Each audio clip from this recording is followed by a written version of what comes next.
হযরত ইব্রাহিম আলাইহিস সালাম আল্লাহর কাছে বললেন, মাবুদ, নমরুদ যদি আমারে উল্টা প্রশ্ন করতো, রে ইব্রাহিম, মরা মানুষ জিন্দা হয়েছে তুমি জীবনে দেখছো, আমি তো এই উত্তর দিতে পারতাম না।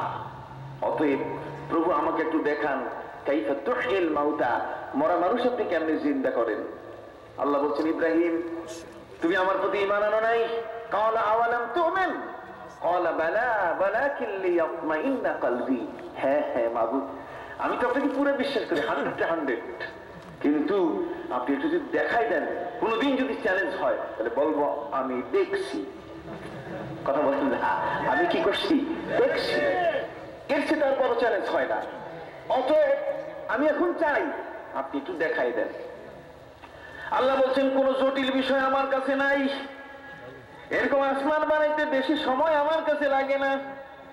ইদা আরাদা শাইয়ান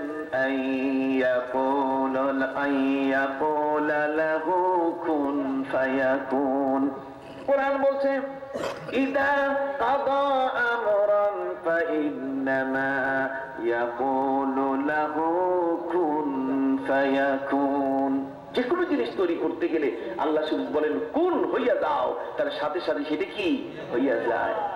এটার জন্য মাল মশলা কোন দোকান থেকে কিনতে হয় না, অটো হয়ে যায়। আল্লাহ বলে দিলেন, ইব্রাহিম, ফাখুজ আরবাতাম মিনাত তাইর, তুমি 4 প্রজাতির পাখি জোগাড় করো। হযরত ইব্রাহিম শকুন জোগাড় করছে, কথা বুঝেন নাই?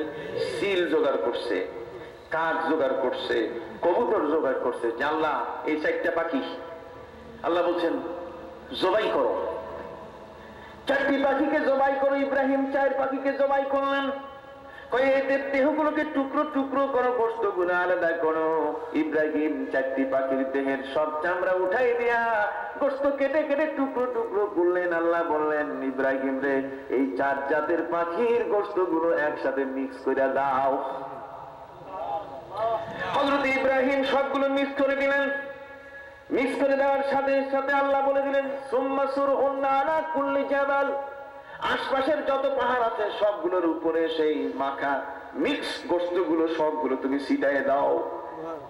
সবগুলো কি করো? ছিটাই দাও।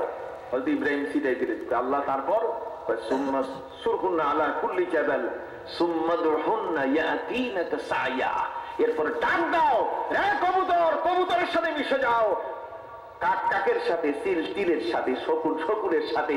হুকুম করা হয় নাই, সাথে সাথে চিলের গোশত চিলের সাথে লাগা শুরু করছে। জোরে কন্যা সুবহানাল্লাহ। কাকের গোশত কাকের সাথে লাগা শুরু করছে, কবুতরের গোশত কবুতরের সাথে লাগা শুরু করছে। এর নাম হলো ডিএনএ। ডিএনএ হচ্ছে যারটা তার কথা কইবে। আমার সন্তান, আমার থেকে যার জন্ম হয়েছে, কি বলেন ঠিক কিনা? আমি যার ঔরজাত পিতা, অতএব সেই ঔরজাত পিতা হওয়ার কারণে আমার একটা অংশ যেহেতু তার কাছে আছে, কাজেই কুল্লু শাইইন ইয়ারজিউ ইলা আসলি, এইটার নাম ডিএনএ। কথা বুঝেন নাই? প্রতিটি বস্তু তার আপনের দিকে দৌড় দেয়। কাজেই আমার লাইন, আমার বংশধর, ওরা আমার কথা কইবে, আমার নাতি কইবে আমার দাদা হবো, আমার কথা কইবে, অন্য কাউরে দাদা কইবে না। এটার নাম ডিএনএ। এটার নাম কি? ডিএনএ। কথা বুঝতে পারছেন? আমার নাতি আমার কথা বলবে, আমার পুতি আমার কথা বলবে, আমার সাথী আমার কথা বলবে, আমার লাঠি আমার কথা বলবে, আমার ঠেঙ্গা আমার কুড়াল আমার কথা কইবে। কথা বুঝেন নাই? নাতি পুতি সাথী ঠেঙ্গা কুড়াল আছে না লিস্ট? কাজে এরা তো আমার কথাই কইবে। তো ডিএনএ হচ্ছে এই জিনিসটাই, যেটা আমার কথাই কয়। কি বলেন ঠিক কিনা? কাজে আমেরিকানরা ওরা বাইর করছে যে ডিএনএ টেস্ট হবে, যে তোমার ছেলে যে আমেরিকায় থাকে, বাবা তোমার ছেলে যে কি থাকে, জোরে বলেন না, আমেরিকায় থাকে। তো কাজে আমরা একটু মিলাই দেখবো, দেখি তোমার টান, তোমার দেহের অংশ ছেলের কাছে আছে, মিলে কি না। আপনি কথা বুঝতে পারছেন?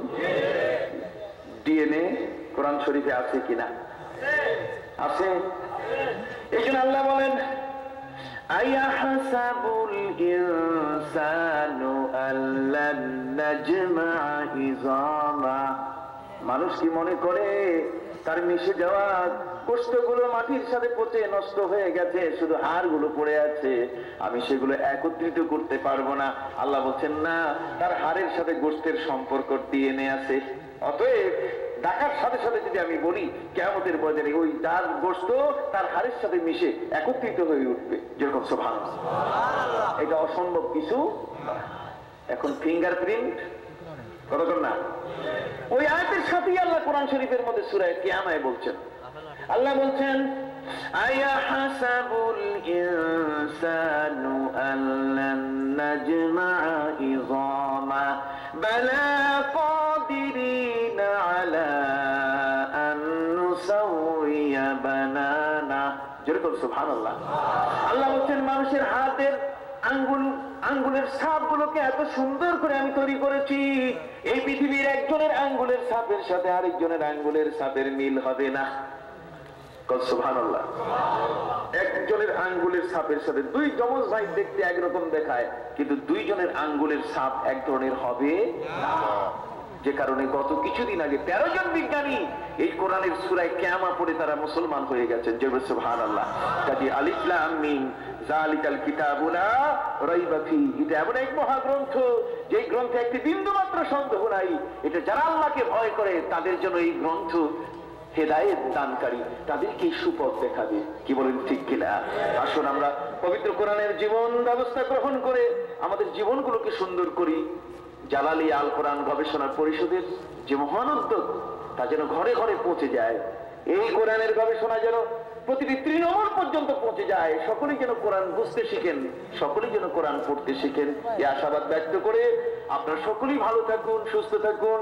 এই গভীর রাত পর্যন্ত আমাকে আলোচনার সুযোগ দেওয়ার কারণে আরো অনেক অনেক বড় কৃতজ্ঞতা জ্ঞাপন করে আজকের